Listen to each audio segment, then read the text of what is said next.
মান তাওয়াযা লিল্লাহি রাফআহুল্লাহ ওয়া মা তাকাব্বারা ওয়াযাআহুল্লাহ।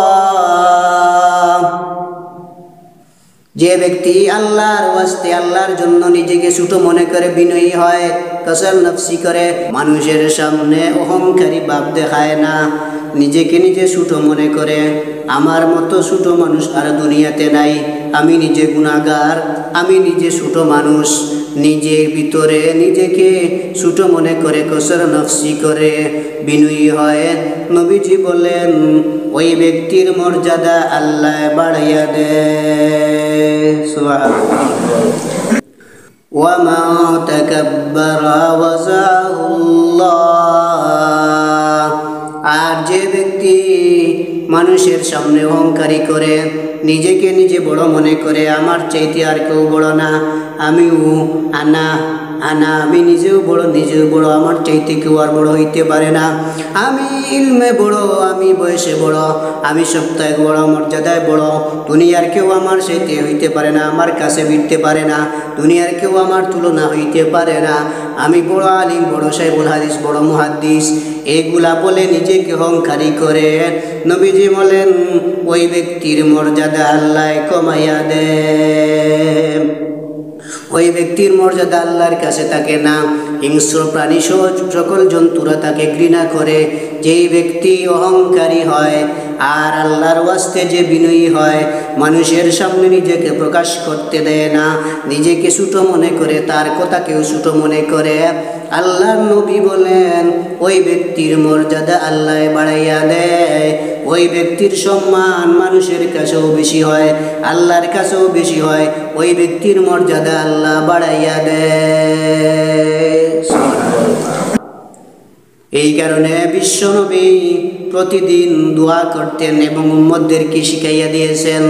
নবী বলেন, উম্মতেরা তোমরা এই দোয়া করবা, আল্লাহুম্মা জাআলনি ফি আইনি সগীরা ওয়া ফি আয়ুনিন নাসি কাবীরা। এ আল্লাহ, তুমি আমাকে আমার নিজের চক্ষুতে ছোট বানাইয়া দাও, আর মানুষের চক্ষুতে তুমি আমাকে বড় বানাইয়া দাও। নবীজি বললেন এই দোয়া তোমরা প্রতিদিন করবা। উম্মতদেরকে শিখাইয়া দিয়েছেন, আল্লাহুম্মা জাআলনি ফি আইনি সগীরা ওয়া ফি আয়ুনিন নাসি কাবীরা। আয় আল্লাহ, তুমি আমাকে বড় বানাইয়া দিও, আর মানুষের চোখে আমাকে বড় বানাইয়া দিও, আমার নিজের চোখকে তুমি আমাকে ছোট বানাইয়া দিও। নবীজি বলেন জাহান্নামের এমন একটা জায়গা আছে যেটার নাম হাবহাব। ইন্না জাহান্নামা লাওয়াদিয়ান ইউকালু লাহু হাবহাব ইয়াসকুনুহু কুল্লা জাব্বার। জাহান্নামের এমন একটা গাড়া আছে, এমন একটা জায়গা আছে, যে জায়গার নাম হইল হাবহাব। নবীজি বলেন এই হাবহাব নামক জাহান্নামে কারা থাকবে, এই ঠিকানায় কারা বসবাস করবে, এই জাহান্নামের জায়গায় কারা থাকবে? নবীজি বলেন প্রত্যেক অহংকারী এই হাবহাব নামক জাহান্নামে তাদের ঠিকানা হবে। এই হাবহাব নামক জাহান্নামে তাদের ঠিকানা হবে। এই কারণে অহংকারী করলে সব ধ্বংস হইয়া যায়।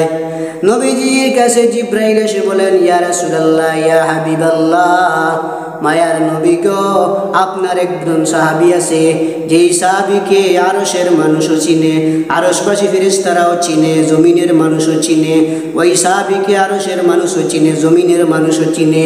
ওই সাহাবীকে প্রত্যেক আসমানের বাসিন্দারাও চিনে, জমিনের বাসিন্দারাও চিনে। ওই ব্যক্তিকে সবাই মহব্বত করে, আমরা ফেরেশতারাও মহব্বত করি। ওই সাহাবীর নাম হইল আবু যর গফারি। ওই আবু যর গফারিকে জমিনের মানুষও ভালোবাসে, ওই আবু যর গফারিকে আসমানের ফেরেশতারাও ভালোবাসে। সুবহানাল্লাহ। নবীজি বলেন, ও জিবরাইল, আমার এই সাহাবীর গুণ কি, কোয়ালিটি কি, আমার সাহাবীকে কোন কারণে তারা ভালোবাসে? জিবরাইল আলাইহিস সালাম বলেন, ইয়া রাসূলুল্লাহ, ইয়া হাবিবাল্লাহ, আপনার এই সাহাবীর মধ্যে মাত্র দুইটা গুণ। এক নম্বর,